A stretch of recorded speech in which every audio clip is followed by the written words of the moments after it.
Hello friends, study with eighty channel में आपका स्वागत है। आज हम पढ़ने जा रहे हैं part 2 chapter 8 life insurance products IC 01 में। आइए बात करते हैं। पार्ट 1 इसका मैंने ऑलरेडी कल डाल दिया था। आज पार्ट 2 की बात करेंगे, चैप्टर 8। आइए बात करते हैं आज यूनिट लिंक्ड इंश्योरेंस प्लान्स की, जिन्हें हम शॉर्ट में यूलिप्स भी कहते हैं। अब यूलिप क्या होते हैं? यूलिप ऐसे इंश्योरेंस प्लान्स होते हैं जो कि कॉम्बिनेशन होते हैं, हमारे इंश्योरेंस प्रोटेक्शन भी देते हैं और एक इन्वेस्टमेंट अपॉर्चुनिटी भी देते हैं। अब देखिए, इंश्योरेंस का प्रोटेक्शन देंगे और इन्वेस्टमेंट की अपॉर्चुनिटी देंगे। इंश्योरेंस का क्या काम होता है कि अगर आपके साथ कोई पेरिल जो कि इंश्योर्ड है वो घटित हो जाए तो आपको उसका क्लेम मिलता है, उस पर क्लेम मिलता है। अगर आपको इन्वेस्टमेंट भी साथ में मिल रहा है तो जो आप प्रीमियम पे करेंगे उसका कुछ हिस्सा तो आपका इंश्योरेंस के प्रोटेक्शन में जाएगा, कुछ हिस्सा आपका इन्वेस्टमेंट में जाएगा, है ना। तो आइए समझते हैं कि उस यूलिप प्रीमियम का ब्रेकअप क्या होता है। बेसिकली जो यूलिप प्रीमियम हम पे करते हैं वो 3 पार्ट्स में जाता है। पहला है एक्सपेंसेस में, वो पॉलिसी बनाने में जो खर्च आ रहा है वो एक्सपेंसेस में जाएगा। मॉर्टेलिटी में जाएगा। मॉर्टेलिटी मतलब वो चीज, वो प्रीमियम का पोर्शन जो कि आपके रिस्क ऑफ लाइफ कवर को कर रहा है, कवर। और तीसरा हमारा होता है इन्वेस्टमेंट। इन्वेस्टमेंट मतलब जो भी चीजें बच जाएंगी। मान लीजिए आपका 100 रुपीज का प्रीमियम था। 100 रुपीज के प्रीमियम के बाद 100 रुपीज के प्रीमियम के बाद उसमें एक्सपेंसेस लग गए, मान लीजिए 10 रुपए। मॉर्टेलिटी के लिए उसमें हो गए 70 रुपए या 60 रुपए। ठीक है, तो बचा हुआ प्रीमियम कितना हुआ? 30 रुपीज। तो 30 रुपीज आपका जाएगा इन्वेस्टमेंट में। ठीक है, तो उसी 100 रुपीज के प्रीमियम में सब डिविजन हो गया है 10, 60, 30। ये रेशियो चेंज हो सकता है, इट डिपेंड्स ऑन कि आपका यूलिप की पॉलिसी कैसी है, किस चीज को ज्यादा वरीयता दे रही है। आप ज्यादा रिस्क कवर लेना चाह रहे हैं या आप ज्यादा इन्वेस्टमेंट को देना चाह रहे हैं, तो उस हिसाब से आपका यूलिप प्रीमियम में एक्सपेंसेस, मॉर्टेलिटी और इन्वेस्टमेंट में बढ़ जाएगा। तो एक्सपेंसेस क्या होते हैं?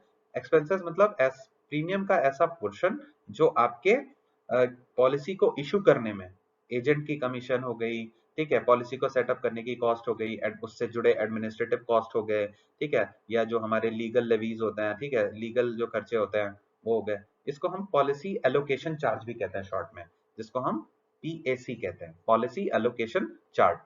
Second is the mortality.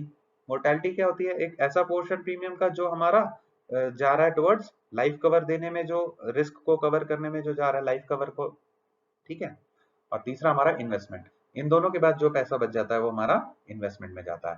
ठीक है, अब वो कौन से इन्वेस्टमेंट में जाएगा? तो इंडिविजुअल को एक ऑप्शन दिया गया है कि आप अपने फंड सेलेक्ट कर लीजिए। ठीक है, कि आप कौन से टाइप के फंड्स में इन्वेस्टमेंट करना चाह रहे हैं, उसी हिसाब का आपका यूलिप की पॉलिसी बन जाएगी।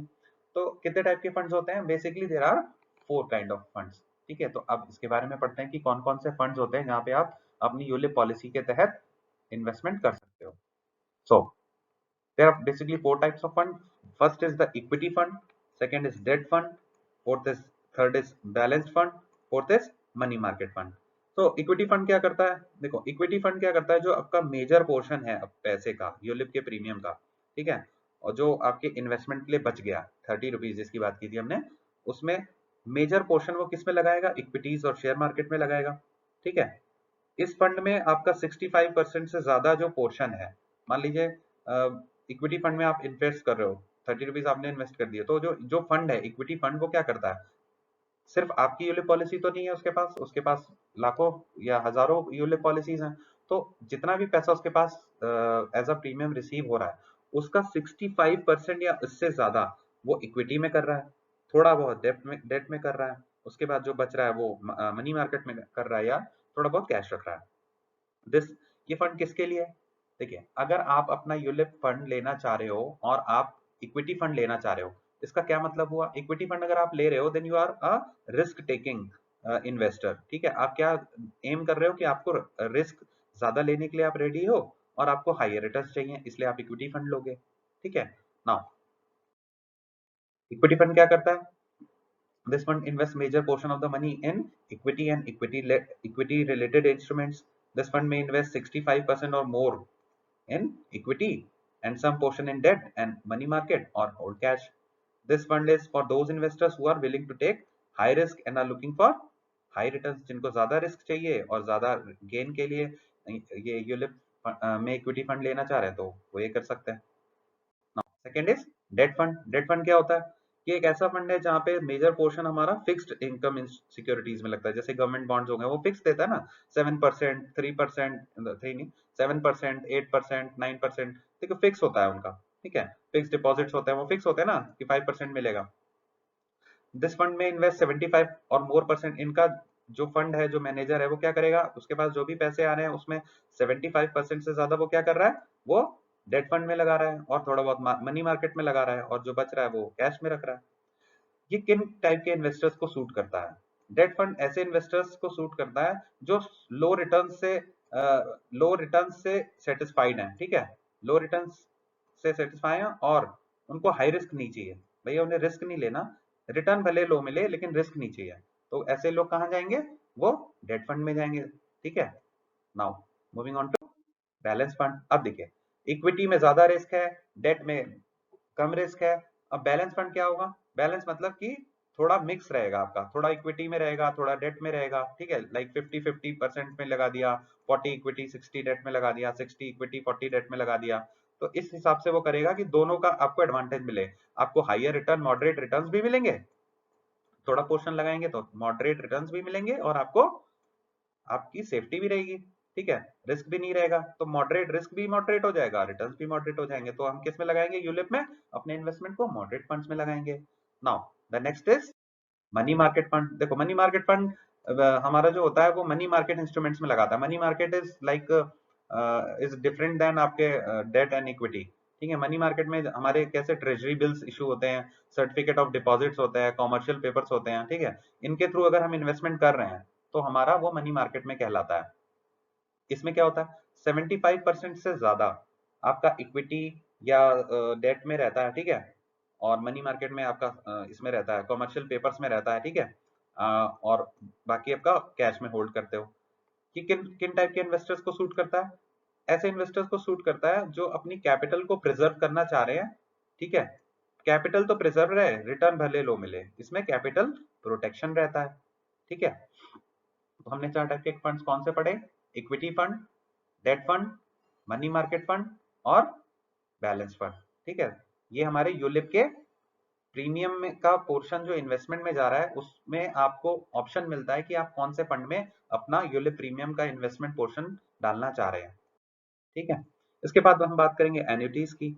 एन्युटीज क्या होते हैं? देखो, एन्युटीज का फीचर्स क्या है कि अगर इंसान बहुत ज्यादा लंबी उम्र जी लेता है तो वो भी एक टाइप का रिस्क है ना इंश्योरेंस कंपनीज के लिए। तो उसको कवर करने के लिए क्या होता है, देखो इसमें क्या करते हैं हम पीरियोडिक पेमेंट्स करते हैं इंडिविजुअल को। इंडिविजुअल को कौन? इंश्योरेंस कंपनी पीरियोडिक पेमेंट करती है।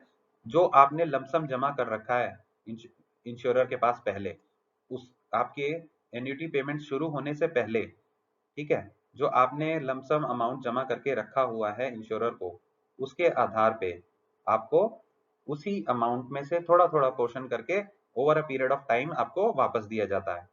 तो ये कैसे टाइप के कितने टाइप से आपको वापस मिलता है?